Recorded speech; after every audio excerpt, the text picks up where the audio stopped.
इस लड़ाई को हम आगे बढ़ाने का काम कर रहे हैं।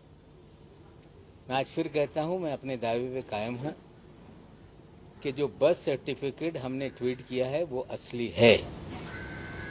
उस सर्टिफिकेट पे दाऊद के वानखेड़े उनके पिताजी का नाम है और गौर से आप देखेंगे तो उस पर स्टार मार्क करके बाद में एडिशनल ऑल्टरेशन करने का काम सर्टिफिकेट में किया गया है। मैं और एक जानकारी साझा कर दूं कि मुंबई में जो बर्थ सर्टिफिकेट हैं लोगों के ऑनलाइन सर्च करके हासिल किए जा सकते हैं।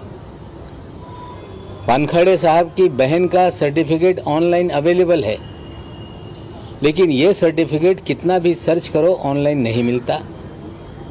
हमने रजिस्टर चेक करवाया, 1.5 महीने तक ये कागज हम ढूंढ रहे थे, तब जाके जो स्कैन डॉक्यूमेंट कंप्यूटराइज है उसमें ये सर्टिफिकेट हमारे हाथ में लगा है। मैं अपने बात पे कायम हूँ कि ज्ञानेश्वर वानखेड़े जी जन्म से ये दलित हैं। दलित कैटेगरी में उन्होंने जो अकोला डिस्ट्रिक्ट था, बाद में वासिम उसमें से एक अलग जिला बना, वहाँ से उन्होंने ये सर्टिफिकेट हासिल की। उन्होंने उसके आधार पे नौकरी की। नौकरी करते समय मुंबई में वे पोस्ट रहे और मझगांव में घाघरा बिल्डिंग एक है टैंक बंदर रोड पे, जहाँ पे उन्होंने स्वर्गवासी जाहिदा खान जी से निकाह पढ़वाया। दाऊद खान बन गए वो जीवन में और 2 बच्चों का जन्म हुआ और पूरा परिवार मुसलमान की तरह अपना जीवन बिताता रहा। ये सच्चाई है। और आफ्टर थॉट करके उन्होंने बाप के सर्टिफिकेट का आधार बनाकर अपना सर्टिफिकेट लिया, जो पूरी तरह से बोगस है। एक गरीब किसी झोपड़ी में दिए के नीचे पढ़ने वाला हो या कोई स्ट्रीट लाइट के नीचे पढ़ने वाला कोई दलित भाई हो, उसका जो अधिकार था इन्होंने छीना है। हम ये तमाम मामले निश्चित रूप से बहुत सारे दलित संगठन मुझसे बात कर रहे हैं, दलित एक्टिविस्ट बात कर रहे हैं। शायद आप लोगों को जानकारी ना हो कि महाराष्ट्र में कोई शेड्यूल कास्ट, शेड्यूल ट्राइब या ओबीसी सर्टिफिकेट इशू होता है तो पहले बहुत सारी शिकायतें आती रही कि ये बोगस सर्टिफिकेट पे लोग नौकरी हासिल कर लेते हैं। इसलिए एक वैलिडिटी कमेटी बनाई गई, स्क्रूटनी कमेटी। जब कैटेगरी में कोई नौकरी या एडमिशन लेता है उसके सर्टिफिकेट को वैलिड करना कंपलसरी है। ये सर्टिफिकेट इशू किया गया मुंबई डिस्ट्रिक्ट कलेक्टर ऑफिस से, लेकिन केंद्र सरकार में किसी भी प्रकार का कोई इस तरह का प्रावधान नहीं है कि वो वैलिडिटी कराई जाए। सिर्फ कलेक्टर से जानकारी हासिल की जाती है और कलेक्टर से जानकारी हासिल करके सर्टिफिकेट इशू हुआ इतने पे वो नौकरी कायम हो जाती है। सारे दलित संगठन मुझसे बात कर रहे हैं, दलित कार्यकर्ता बात कर रहे हैं और इस सर्टिफिकेट को लेके वो सभी लोग इस स्क्रूटनी कमेटी के सामने अपनी कंप्लेंट दर्ज कराएंगे और मांग करेंगे कि एक गरीब शेड्यूल कास्ट का हिस्सा इन्होंने छीनकर फर्जीवाड़ा करके सरकारी नौकरी हासिल की और उस कानून में जब ये सिद्ध हो जाता है कि ये सर्टिफिकेट बोगस है तो वो सर्टिफिकेट के आधार पे आदेश पारित होता है कि सर्टिफिकेट के आधार पे जो भी फ़ायदा लिया गया वो पूरी तरह से विड्रॉ किया जाए। और उस कानून में ये भी प्रोविज़न है कि 2 साल से 7 साल की सज़ा का प्रावधान है। हमें लगता है ये स्क्रूटनी कमेटी के सामने, जो वैलिडिटी कमेटी है उसके सामने मामला जल्द जाएगा और हमें आशा है कि सच्चाई देश के सामने आएगी। जिस दलित भाई का हक इन्होंने छीना था उन्हें मिलेगा और इनके ऊपर कानून के तहत कार्रवाई होगी। ये जो बर्थ सर्टिफिकेट को लेके चीज़ें थी हमने आपके सामने रखी। कहा जा रहा है कि जाली सर्टिफिकेट नवाब मलिक ने रखा है। अगर ये जाली है तो असली कौन सा है, ये उनके परिवार के लोग या स्वयं वो असली सर्टिफिकेट लाएं। उनके पिताश्री अपना जो कास्ट सर्टिफिकेट है वो लोगों के सामने रख रहे हैं। वानखेड़े साहब को मैं कहना चाहता हूं कि समीर वानखेड़े का कास्ट सर्टिफिकेट लोगों के सामने रिवील करें। आप नहीं करोगे तो सरकारी दस्तावेज कोई कितना भी नष्ट करने का काम करे, कहीं ना कहीं वो चीज़ें होती हैं। जिस तरह के बर्थ सर्टिफिकेट हमने निकाले, सारे दस्तावेज हमारे लोग निकाल रहे हैं और जल्द ही ये मामला जो वैलिडिटी कमेटी है उसके सामने जाएगा। जहाँ तक सवाल है कि आज हमने अपने ट्विटर पे एक खत जो मुझे प्राप्त हुआ है, वो खत किसी एनसीबी के दफ्तर के एक अधिकारी ने अपना नाम गुप्त रखने की शर्त पे वो खत मुझे भेजा है। उस खत को मुझे मिले हुए 2 दिन हो गए। जब मैं जा रहा था परभनी के लिए, उसी दिन खत हमें प्राप्त हुआ था। उस खत की प्रति महाराष्ट्र के मुख्यमंत्री जी को भी दी गई है, उन लोगों की तरफ से गृह मंत्री जी को भी दी गई है, महाराष्ट्र के डीजी को दी गई है और अन्य कांग्रेस के अध्यक्षा और पूर्व अध्यक्ष को भी मार्क है वो खत। मैं एक जिम्मेदार नागरिक के नाते मेरा दायित्व बनता है कि ये खत जो एनसीबी ने विजिलेंस कमेटी के जरिए जांच शुरू की है, हम इस खत को डीजी एनसीबी को भेजेंगे, रिक्वेस्ट करेंगे कि इस जांच में इस खत में जो तथ्य लिखे गए हैं 26 केसेस का उसमें जिक्र किया गया है, उस जांच में भी इसको शामिल करें। ये हम अपनी मांग उनके सामने रखेंगे और बहुत सारी चीज़ें हैं। अगर किसी को कोई सवाल पूछना है तो निश्चित रूप से पूछ सकते हैं। सर 2 चीज सर पहले सर सर्टिफिकेट को लेकर सर उसमें क्या बताया गया? नहीं, उसमें किस तरह से दफ्तर में कुछ विशेष अधिकारियों का गिरोह बना हुआ है, फर्जी मामले में लोगों को फंसाया जाता है, पैसे वसूल किए जाते हैं, जो ईमानदार अफसर है उन्हें दरकिनार किया जाता है और कहीं ना कहीं ये पूरी जानकारी उस लेटर में जो दी गई है 26 मामलों की, हमें लगता है जांच होगी तो निश्चित रूप से और भी बहुत चीज़ों का खुलासा होगा। सर आपने सर्टिफिकेट को लेकर स्पेसिफिक जानना चाहेंगे सर, कानून में क्या प्रावधान है? आप सर जो लेटर आपको प्राप्त हुआ है, क्या इसकी जांच महाराष्ट्र सरकार ने करनी चाहिए, यानी पुलिस विभाग ने या एनसीबी ने? देखिए, ये एनसीबी के अंतर्गत जो गलत चीज़ें हैं वो ये मामला है। विजिलेंस की जांच शुरू हो गई, जिस तरह से पिछले कई दिनों से आरोप लगते रहे, हम स्वागत करते हैं कि कम से कम एनसीबी ने अपनी साख को कायम रखने के लिए एक जांच बिठाने का काम किया है और निश्चित रूप से जब जांच चल रही है तो जो दस्तावेज सामने आए हैं, हम विनती कर रहे हैं कि इस चीज़ों की भी जांच हो। हमें लगता है कि एजेंसी कोई गलत नहीं होती। एक गंदी मछली पूरे तालाब को गंदा कर देती है। अगर उस मछली को पकड़ा जाए, उसकी जांच हो तो तालाब पाक हो जाएगा। हमें लगता है वो शुरुआत हुई है। कम से कम जो एजेंसी है उस पर जो सवाल उठ रहे थे, इस जांच से वो साफ होंगे।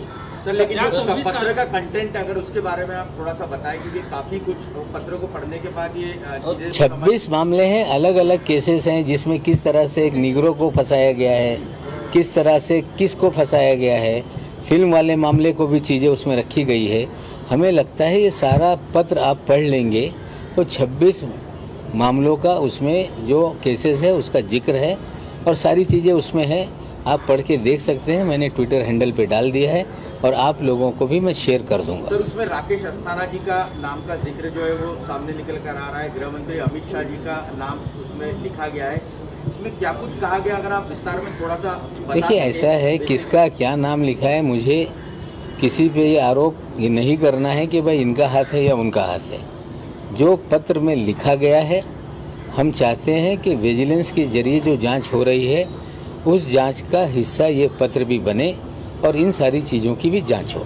सर इसमें वसूली का भी कोई जिक्र है कि कितनी वसूली हुई है, क्या वसूली हुई है? देखिए, मैं पहले दिन से कह रहा हूँ वसूली हुई है। मैंने ये भी कहा था कि मालदीव में वसूली हुई है। जब हमने मालदीव में वसूली की बात कही तो वानखेड़े साहब कहने लगे मैं दुबई नहीं गया।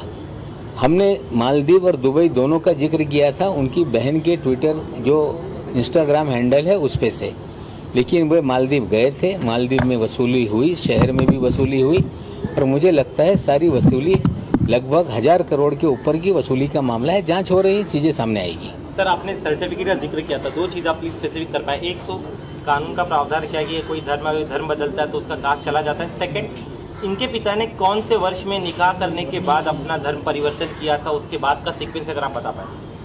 देखिए, ऐसा है कि 26 जनवरी 1950 के दिन देश का संविधान देश को सुपुर्द करने के बाद डॉक्टर बाबा साहब अम्बेडकर ने एक वाक्य कहा था, वर्ण व्यवस्था से पीड़ित होके, कि मैं हिंदू धर्म में पैदा तो हुआ हूँ लेकिन हिंदू धर्म में नहीं मरूंगा। उसके बाद लोगों को लगा कि डॉक्टर अम्बेडकर बाबा साहब ये धर्म परिवर्तन करने वाले हैं। तो 30 जनवरी 1950 के दिन एक प्रेसिडेंशियल ऑर्डर निकाला गया जिसमें ये कहा गया कि वे दलित जो हिंदू होंगे उन्हें ही शेड्यूल कास्ट का सारा लाभ मिलेगा। लेकिन बाद में आंदोलन बहुत सारे हुए, कबीरपंथियों ने आंदोलन किया, उन्हें उससे छूट दे दी गई। सिख भाइयों ने आंदोलन किया, उसे छूट दे दी गई। और उसके बाद 1991 में वीपी सिंह जी के आने के बाद जो नव बौद्ध हैं, जो हिंदू महार अपनी जाति लिखते थे, निर्णय लेके नव बुद्धों को भी उसमें से छूट दी गई है। लेकिन आज भी देश में क्रिश्चियन और मुस्लिम अगर कोई कन्वर्ट करता है तो उसकी जाति समाप्त हो जाती है। ये देश के कानून में प्रावधान है।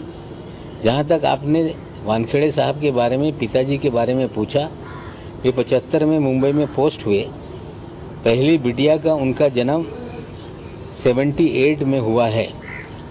इसका मतलब है ये शादी 76-77 के दरमियान कभी हुई है। वो निकाह नामे की भी खोज हम लोग कर रहे हैं और चीज़ें सामने आएगी। पिताजी का भी जो बेनिफिट है वो भी गलत तरीके से लिया गया आज तक, उनकी भी कंप्लेंट होगी। आज तक जितनी सैलरी उन्होंने ली है वो भी उन्हें वापस करना पड़ेगा, जो पेंशन है वो भी बंद होगी। तो सिर्फ एक मामला नहीं है, हमें लगता है कंप्लेंट दो होगी। जो खत आपको मिला है, क्या आपको इसकी पुष्टि किसी ने पुष्टि की है कि एग्जीक्यूटिव की तरफ से ही आया है?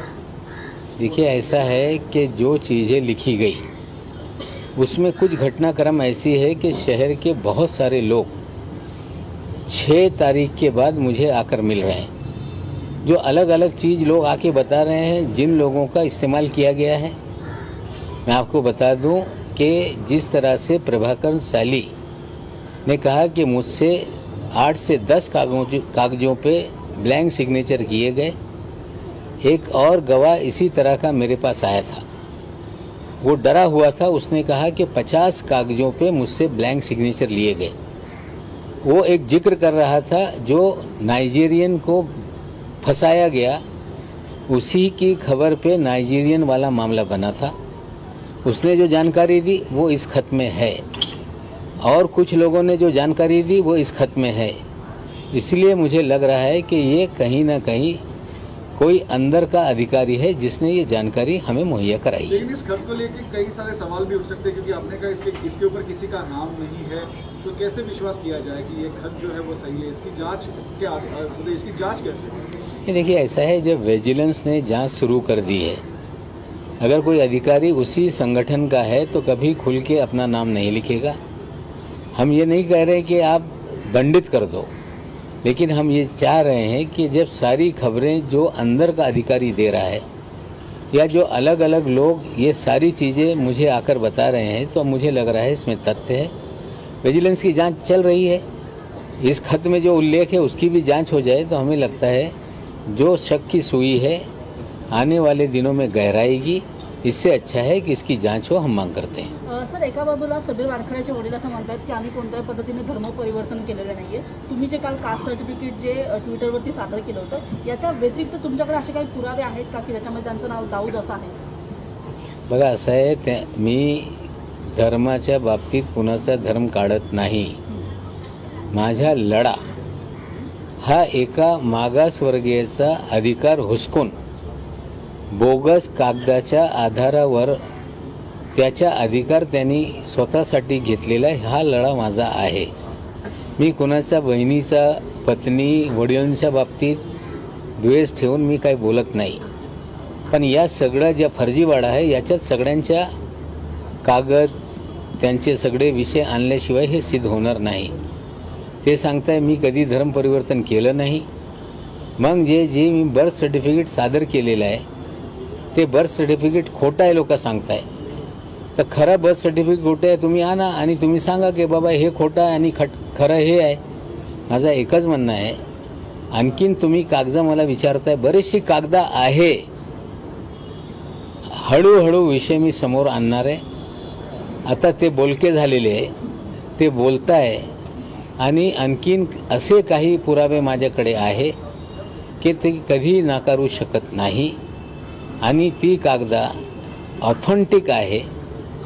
त्या कागदावर या सगळ्यांच्या सह्या आहे आणि निश्चित रूपाने आगामी काळामध्ये ते बाहेर मी काढणार आहे. आज वानखेड़े की तरफ से खुलासा किया गया, जब आपने ट्विटर पर वो पत्र जारी किया बर्थ सर्टिफिकेट, उन्होंने खुलासा किया कि उनकी जो पहली शादी हुई थी 2006 में स्पेशल मैरिज एक्ट के तहत हुई थी. ये थोड़ा सा इसको विस्तार से आप समझा. देखिए वो अपने नहीं, देखिए ऐसा है, वो अपने दावे पे कायम रहें. सारी चीज़ें आज ही खुलासा कर देने की ज़रूरत नहीं है. कम से कम पहली शादी हुई थी, ये तो मामला सामने आ गया. अब वो किस कानून से हुई थी वो दावा कर रहे हैं. मैं आपको बता दूं, वो सारे सबूत हमारे पास हैं जो ये साबित कर देंगे कि वानखेड़े साहब इन्होंने इस्लाम धर्म स्वीकारा था. बच्चों की परवरिश इस्लामी तरीके से हुई. इस्लामी तरीके से समीर वानखेड़े जी की डॉक्टर शबाना कुरैशी से शादी हुई. वो सारे कागजात आगामी दिनों में हम रखेंगे और यही आधार पे जो वैलिडिटी कमेटी है उसमें ये मामला जाएगा. हमें पूरा विश्वास है उसकी जांच होने पे सर्टिफिकेट रद्द होगा. तस्वीरें सर समीर वानखेड़े के परिवार से जुड़े जो तस्वीरें आम्ही कधीही धर्म बदललेला नाही, मी जन्मापासूनच हिंदू आहे. नाही ती असतील, पण त्यांच्या वडिलांच्या बाबतीत माझा हे प्रश्न आहे. वानखेड़े समीर दाऊद यांच्या बाबतीत माझे प्रश्न आहे. ती रेडकर यांचा काय इतिहास आहे मला जास्त खोलात जायचं नाही आहे. त्यांच्या परिवारातल्या बाबतीतल्या मी काही विषय काढत नाही. समीर वानखेड़ेच्या संलग्न हा विषय आहे. ती जन्मापासून कुठल्या धर्माची हे माझ्या काही घेणं देणं नाही. पण मागासवर्गीयांच्या सर्टिफिकेट काढून एक गरीब मागासवर्गीय ज्याचा अधिकार होता IRS व्हायचा तो अधिकार त्यांनी हुसकून घेतलेला आहे. हा लढा माझा आहे. सर सामना के जरिए आपको सलाह दी गई है कि आप किसी भी आपका अधिकार है किसी को आप ये करें, क्रिटिसाइज करें, लेकिन उनकी निजता का भी ख्याल रखें, संयम बरतते हुए क्रिटिसाइज करें. उस पर आप देखिए, क्या कहें? मैंने निजता का हनन बिल्कुल नहीं किया है. अगर कोई बहन भाई की उगाही का हिस्सा होगा तो उसके भी चीज़ें सामने लानी पड़ेंगी. अगर कोई व्यक्ति धर्म परिवर्तन करके दोहरा लाभ लेगा, मागास वर्गियों का अधिकार छीनेगा तो उसका भी उल्लेख करना पड़ेगा. जो पहली शादी है उसका उल्लेख करना पड़ेगा. हमें लगता है सच्चाई सामने लाने के लिए मजबूरन चीज़ें सामने आ रही है. हम किसी परिवार को उनकी निजता को हम कभी भी उछालते नहीं. एक बात और बता दूं कि मेरे ऊपर जो सवाल उठा रहे हैं एक गंभीर विषय है जो मैं आज देश की जनता के सामने रखना चाहता हूं.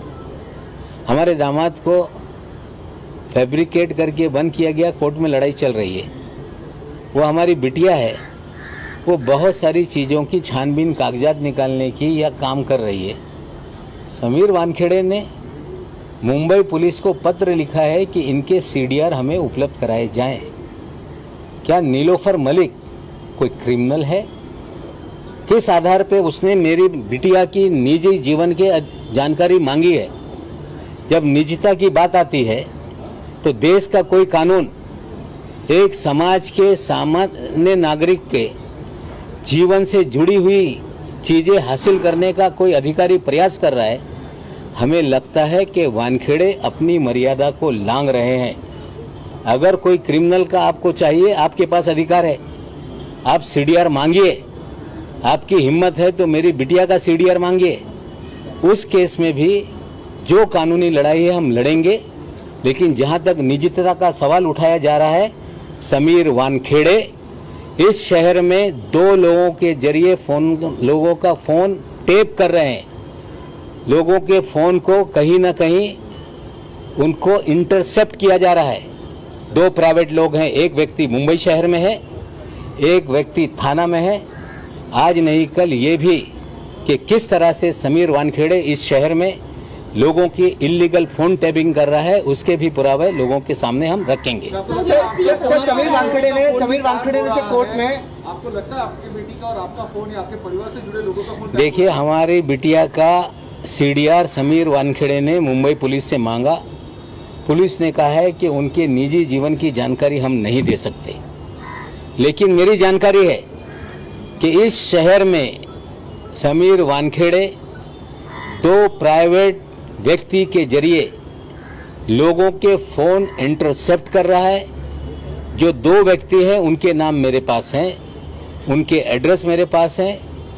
अभी लड़ाई ये बहुत लंबी चलेगी, उन चीज़ों को भी आगामी दिनों में हम सामने रखेंगे। सर समीर वानखेड़े ने कोर्ट में एफिडेविट दी है। सर समीर वानखेड़े ने कोर्ट में एफिडेविट दी है और कहा है कि आपके दामाद को गिरफ्तार किया गया था, इसलिए उनके ऊपर पर्सनल अटैक किए जा रहे हैं। कोर्ट ने वो सारे एफिडेविट को रद्द कर दिया। कल एक घटना में आपको बता दूं, बहुत हंसने वाली बात है।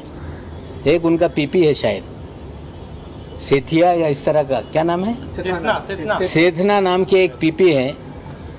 एक मामले में वो बहस करते हुए उन्होंने कहा मी Lord the case of Nawab Malik, और वो उस केस को मेरे नाम से चलाने लगे। जज साहब हंसने लगे। हमें लगता है पूरे डिपार्टमेंट को क्या फोबिया हो गया नवाब मलिक का, इतना क्यों डर रहे हैं लोग। बाद में जज साहब ने कहा ये बातें गलत है, ये आप रिकॉर्ड पे मत लाइए। नवाब मलिक के नाम का भूत किसके सर पे बैठ रहा है, क्यों बैठ रहा है। चीज़ें धीरे धीरे बहुत सारी हम उजागर करेंगे। हमारी लड़ाई एनसीबी से नहीं है। एक व्यक्ति जिसने इस संस्था का इस्तेमाल करके हजारों करोड़ रुपए की वसूली की, पूरी तरह से नाजायज़ लोगों को फंसाया, और जब मैं मंत्री होते हुए हमारे लोगों को इस तरह से हो सकती है तो आम आदमी के साथ क्या हुआ होगा।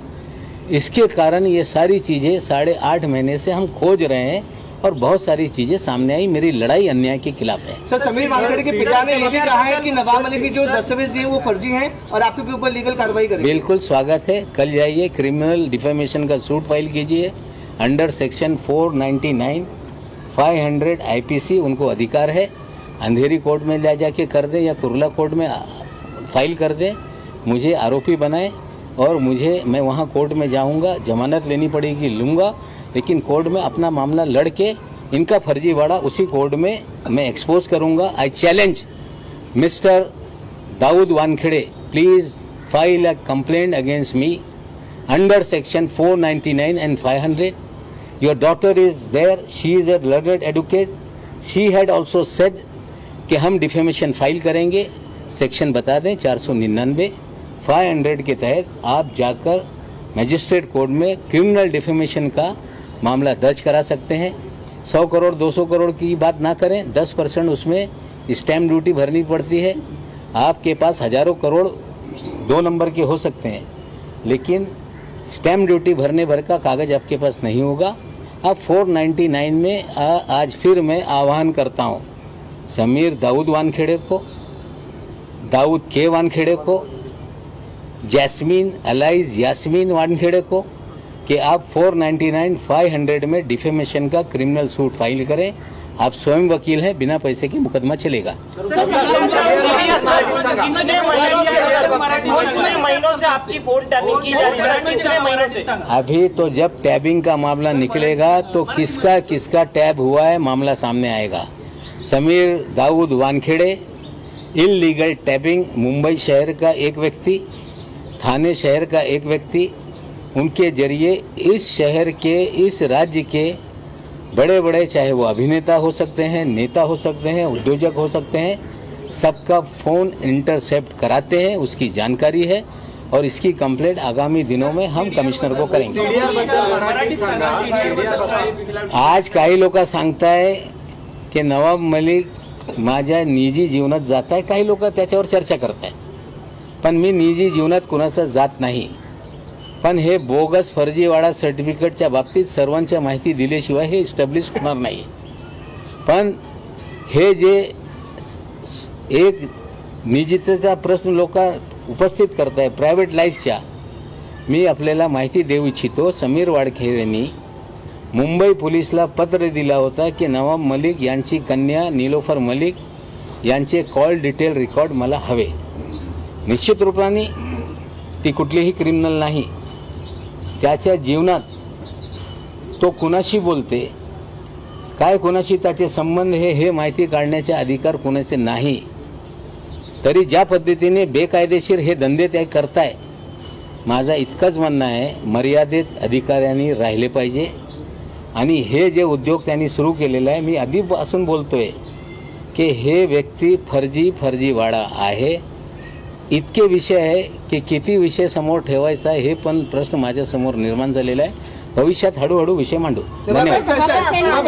एक व्हाट्सएप चैट वायरल हो रहा है. उस व्हाट्सएप चैट में प्रभाकर और गोसावी आपस में बातचीत कर रहे हैं. बोले हाजी अली पहुंचो, वहाँ 50 लाख रुपए दिए जाएंगे और किसी तीसरे बंदे की जिक्र किया जा रहा है. सर क्या है ये सब कुछ जानकारी है? नहीं, देखिए, मैंने भी जिस तरह से प्रभाकर साली का एफिडेविट आया, टेलीविजन पे हमने देखा, गोसावी उससे बात कर रहा है शाहरुख खान के बेटे से, और उसमें 50 लाख उठाए गए, फिर वो नई मुंबई में दिया गया, फिर वापस आए 38 लाख, 12 लाख मार लिए. इस तरह की चीज़ें हैं.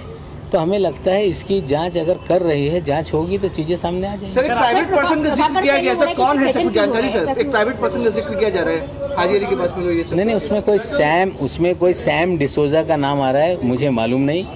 उसको ट्रू कॉलर पे डालने पे एनसीबी फ्रॉड करके ट्रू कॉलर बता रहा है. सर, आपके लेटर पर समीर वानखेड़े का जवाब आया है कि all the allegations are false and malicious, new ploy, ये आपकी नई साजिश है और मैं इसके खिलाफ फाइट करूंगा. हम तो बोल रहे हैं ना, कहाँ, मैं तो बोल रहा हूँ 499 500 is open to every citizen. They have lawyer in their own house. उनके घर में वकील है. 499 500 में आ जाइए, कल मुकदमा दर्ज कीजिए, परसों आके मैं जमानत लेता हूँ, प्रोसीडिंग फास्ट ट्रैक पे चलाते हैं, चीजें सामने आ जाएगी. सर, क्या इस पूरे मामले में महाराष्ट्र सरकार सभी वानखेड़े पर कार्रवाई करेगी? संजय राउत जी ने भी ट्वीट करके कहा कि सुमोटो ले महाराष्ट्र सरकार. हमने जिस दिन प्रभाकर का मामला सामने आया, हमने मांग की है, मामला गंभीर है, उगाही का है, और जिस तरह से कहा जा रहा है कि फला जगह से पैसे उठाए गए, फला जगह दिए गए, गाड़ी उसके अंदर है, उसके ड्राइवर कौन थे, CDR मिलाए जा सकते हैं, बहुत सारे कैमराज हैं, उसको खंगाला जा सकता है. तो मैं गृह मंत्री के सामने SIT के जरिए जांच की मांग रखने वाला हूं, जो पहले मैंने कहा था, और मुख्यमंत्री के सामने भी ये विषय में रखूँगा.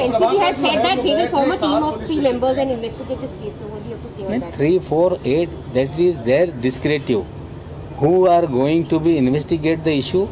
Their prerogative is there. They can do anything. कल प्रभाकर साहब पुलिस स्टेशन में गए थे, उन्होंने अपनी कंप्लेंट तो सबमिट की है, लेकिन उस कंप्लेंट पे अभी तक ना FIR दर्ज हुआ है, ना ऑफिशियल कंप्लेंट पुलिस ने एक्सेप्ट की. देखिए, मैं अभी तक मिला नहीं हूँ गृह मंत्री महोदय से, ना मुख्यमंत्री से. मैं अपनी मांग पे कायम हूँ कि ये जो उगाही का मामला है, जिसमें प्रभाकर बयान दे रहा है, गोसावी ने पैसे लिए, कोई सैम डिसोजा नाम का व्यक्ति है जिसका उल्लेख हो रहा है, इसकी जांच हो कि उगाही कैसे हुई, कौन कर रहे थे, किसको पहुंचा रहे थे. हमें लगता है उगाही का मामला, कोई सेंट्रल एजेंसी की हम जांच की बात नहीं कर रहे हैं. जो उगाही का मामला है, जो प्राइवेट लोगों ने बात की, प्राइवेट लोगों ने पैसे उठाए, प्राइवेट लोगों ने पैसे लौटाए, तो इसमें कोई हम NCB की जांच की बात नहीं कर रहे हैं. जो वसूली हो रही थी उसकी जांच हो, उसके लिए राज्य सरकार को कोई अड़चन नहीं है.